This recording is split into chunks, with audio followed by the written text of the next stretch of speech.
We are given this function y equal to greatest integer function of x square minus greatest integer function of x whole square. Okay, and x belongs to 0 to 2, close brackets. Now, what is the range of this function? Okay, please note there is a small difference. One is x square within the greatest integer function, and another is x within the greatest integer function and square of that. Okay, let us 0 to 2, right? Let us try to break this 0 to 2 into different segments and see how this function behaves. Okay, so we know the greatest integer function, right? Greatest integer function of x. When x is between 0 to 1, it is 0. When x is between 1 to 2, that means greater than or equal to 1, but less than 2, then it is 1. Between 2 to 3, it will be 2, likewise. Similarly, 0 to minus 1, it is minus 1. Minus 1 to minus 2, it is minus 2. For example, minus 1.5, it should be minus 2. Minus 2.5 should be minus 3. This is the greatest integer function we know. Okay, now x belongs to 0 to 2. Okay, let us break this into three parts. Okay, one is 0 less than or equal to x less than 1, that is this one. Then 1 to 2, 2 excluded, and 2 finally x equal to 2. Okay, these three parts. Let us break x, the domain x, into these three parts: 0 less than or equal to x, less than 1, and 1 less than or equal to x, less than 2, and x equal to 2. We are breaking this. Now let us relook at this function. Now, in this function, let us take the second part, greatest integer function of x whole square. Let us worry about only this part now.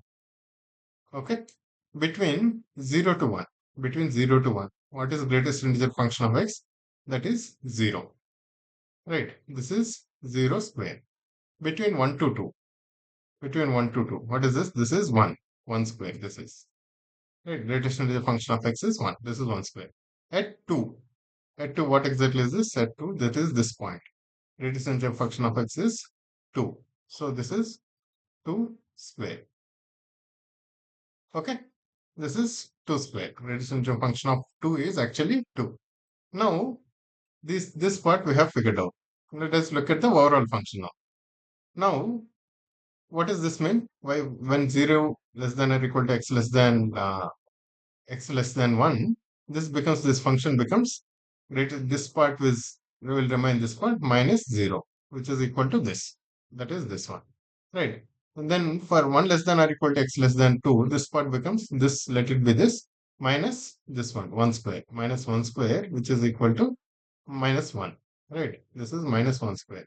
The third part, when x equal to 2, what does this one? This is 4 minus 2 whole square. Right. This is nothing but 4 minus 4. This is equal to 0. Okay. So we have three equations. First equation is this. Second is this. Third is this. 0 less than or equal to x less than 1. Y equal to greatest integer function of x whole square. Now again, if you see 0 less than or equal to x 1. 0 less than or equal to x less than 1. What does that mean? X square. X square will always be in the square. X square will always be less than 1. Right. So for example, x is 0 0.5. 0.5 square is 0.25. Until x equal to 1, x square cannot be equal to 1. So when x is lying between 0 and 1, x square will always less than 1. So this greatest integer function of something which is lesser than 1, something between 0 and 1, this is equal to 0. Okay, that is this part. For this part, entire y equal to 0 when 0 is less than or equal to x less than or equal to 1. Okay, when x equal to 2, so this also we have figured out it is 0. Now we are concerned about only this part, 1 less than or equal to x less than 2. Okay, here x square can be 1, x square can be x square can be 2, x square can be 3, right? X less than 2. So 1 less than or equal to x less than 2. What does that mean? X square can be 1, x square can be 2, x square can be 3. For example, when x is root 2, when x is root 3, x square is 2, x square is 3, right? X is still lying, is still lesser than 2. Okay, so now let us break this x into three parts, right? When 1 less than or equal to x less than root 2, when root 2 less than or equal to x less than root 3 and root 3 less than or equal to x less than 2. That is nothing but root 4. Okay. So now 1 less than or equal to x less than root 2. What does that mean? This function will become this one less than or equal to x less than root 2. So this function, we are concerned about this function. Okay. This one will become 1, 1 to root 2. Greatest function of x square between 1 to root 2. It will become between 1 square. So greatest, which is lesser than when x less than root 2, this will be 1. This will be equal to 1. Right. When x less than root 2, x square will be less than 2. Right. Obviously, then greatest integer function of x square will be equal to 1.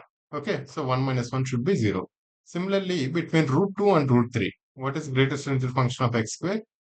It will be between 2 to 3, like this. Okay, so the numbers will be 2 to 3, right? 3 is not included, 2, 2.9, 2.8, whatsoever. So here, for this case, greatest natural function of x square will give us 2. Similarly, between root 3 and root 4, it will be 3. Okay, so essentially what we have got, this entire value, this value has become 0, 1, 2. And when x is equal to 2, it's already 0. So what is the final answer? The range of this function is 0, 1 and 2. That is what we are trying to say. Okay. When x equal to 2, we can clearly it is 0. When x equal to any integer, or when x equal to, let's say, 1.5 or something. Okay. When x equal to 1.5 or something, it is 0.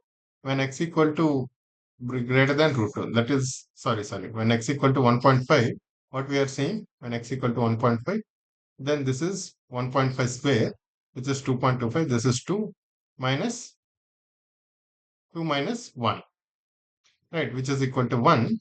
When x is some 1.8 or something, x is 1.8, then this is 3 minus this is 1, right? When x equal to 1.8, greatest integer function of x square.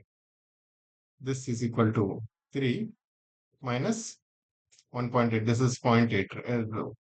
Greatest integer function is this is 1. This is equal to 2. When x equal to some 1.2, then this is what? This is 2 minus, what is this? This is 1. This is equal to 1. When x equal to 2, this is 4. This is 4. 4 minus 4 equal to 0. So what is the final answer? The final answer is 0, 1 and 2. Right, guys?